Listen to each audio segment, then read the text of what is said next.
एक डिस्क है जिसका रेडियस है मेरे बच्चे 0.4 मीटर, मास है इसका 1 kg, चलेगा। Rotate about an axis passing through its centre and perpendicular to its plane. Angular acceleration of disc, angular acceleration alpha 10 radian per second square. The tangential force apply to the ring, force कितना होगा बच्चों? मुझे लगता है कि torque का formula है R into F, perpendicular into force. लेकिन एक टॉर्क का रिलेशन भी पता है, I इंटू अल्फा, चलेगा बच्चों? I into alpha, I into alpha. देखो यहाँ पे मुझे लगता है कि सर I इंटू अल्फा और ये R एफ, मुझे एफ चाहिए तो I अल्फा अपॉन R रख सकता हूँ ना, मुझे एफ चाहिए ना। तो एफ ये गिवन डेटा से डिसाइड होता है बच्चा।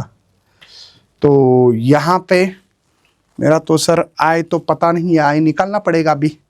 और बॉडी कौन सी? डिस्क है, डिस्क का मोमेंट ऑफ इनर्शिया होता है mr²/2। तो पहले मोमेंट ऑफ इनर्शिया mr², किसके लिए बच्चों? ये डिस्क बॉडी जो है। तो मास कितना है? 0.4 है। r कितना है सर? r दिया है भाई, r भी तो नहीं है, नहीं सर r ही तो है, वो मास तो 1 kg है।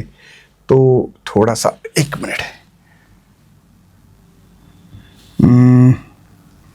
मास तो 1 kg, चलो मैं थोड़ा सा इसको ऐसे रखूँ तो चलेगा सर। 0.4 को, ये मास तो 1 है, इसको 4 इंटू 10⁻⁻1 का स्क्वायर डिवाइड बाई 2 करता हूँ, चलेगा?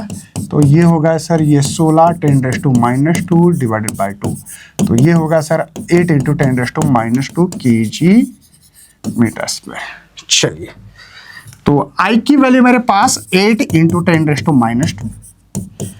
अल्फा जो है वो है 10 सर, चलेगा, डिवाइडेड बाय आर जो है स्मॉल आर, मतलब वही स्मॉल आर मतलब कैपिटल आर ही बोलना पड़ेगा अभी इसको सर। 4 इंटू 10⁻1 इसको भी बोलता हूँ, चलेगा बच्चों?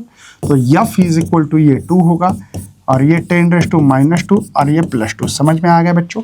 4 2 जा, ये -1 है, ऊपर गया तो +1, 10⁻², ये 10⁻² चला जाएगा। तो F is equal to 2 newton, चलेगा बच्चों? 2 न्यूटन इज करेक्ट आंसर है।